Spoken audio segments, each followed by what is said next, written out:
So we're gonna go racing the other day, but when I took the car on a test drive, the rear was swaying. Anytime I pushed, give it throttle, the rear was, I felt it shifting left and right. So I wanted to put the car up on jack stands. A couple things. I wanted to change the oil, pull the filter apart again, not one speck of dust in it. So we're looking good there.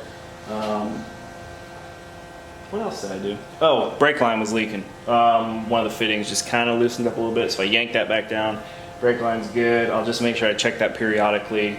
I don't want to lose brakes going down the track. Actually, to be quite honest, I need to have a whole new brake line done. Aside from that, everything's pretty solid with this new upper intake. Haven't really had a chance to fully get on it yet. Did like a second gear to 5,200 RPM pull.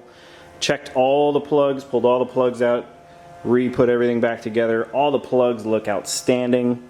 I went to one heat range colder, gapped them to 25,000, so I'm running a Autolite 3922. Everything looks solid. The tune was a little bit off with the injector change. What I basically did was I took 20% and added 20% to the whole table, because it was learning like 24%. So I zeroed out the learn table, threw 20% in the whole table, minor tweaks here and there, had to put a couple percent here and there as far as idle is concerned, and then I did a good while and throttle, about 5,200, pretty spot on. So our learn table, I let it run for a little while, we're sitting at about 3 to 4%, which is essentially nothing.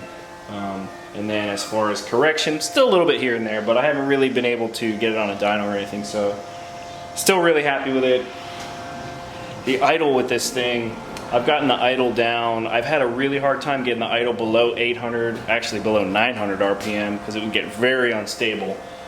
But with these injectors, I've got the idle sitting at about 780, 750, and I could even go lower if I wanted to, but I don't want to go that low.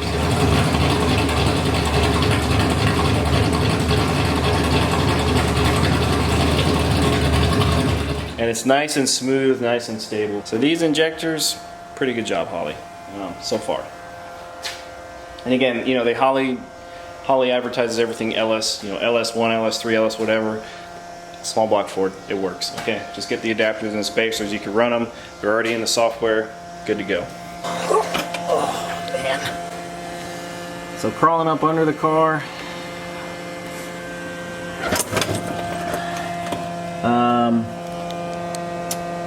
I don't know if you can see that right there. That bushing's pretty much gone. And this one right here is also pretty much gone.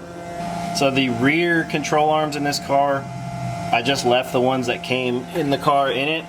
They were like, I don't know, probably the cheapest lower control arms you could possibly find.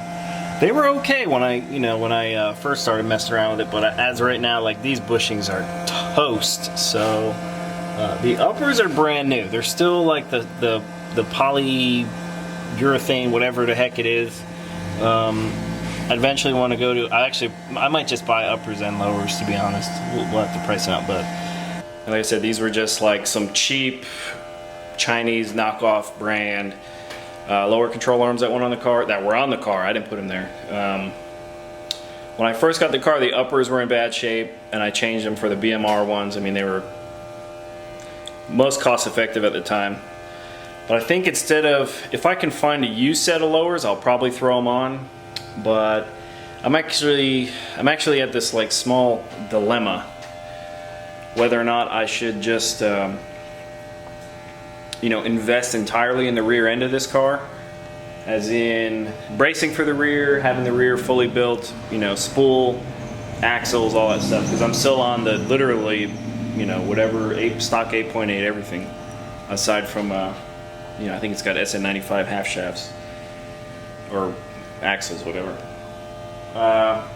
So I'm gonna sit on it for a little bit.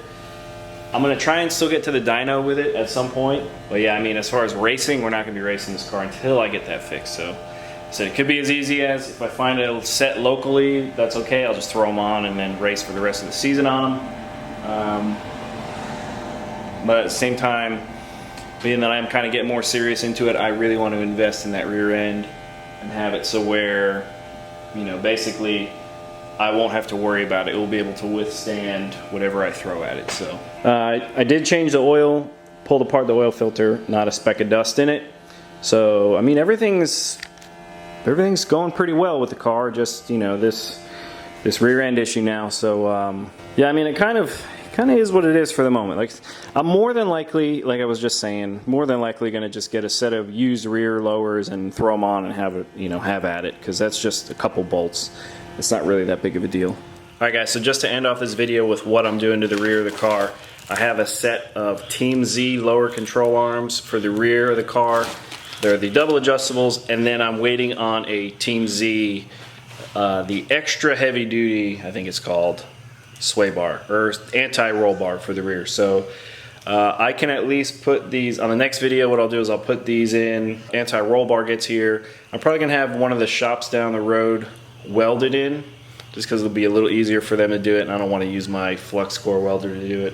So I'll have them weld that in, and then we'll get this thing back down to the track. In the meantime, hopefully I can get to the dyno before then. I guess we'll see. So anyway, guys, that's gonna be it for this one. Thanks for watching. We'll see you on the next one.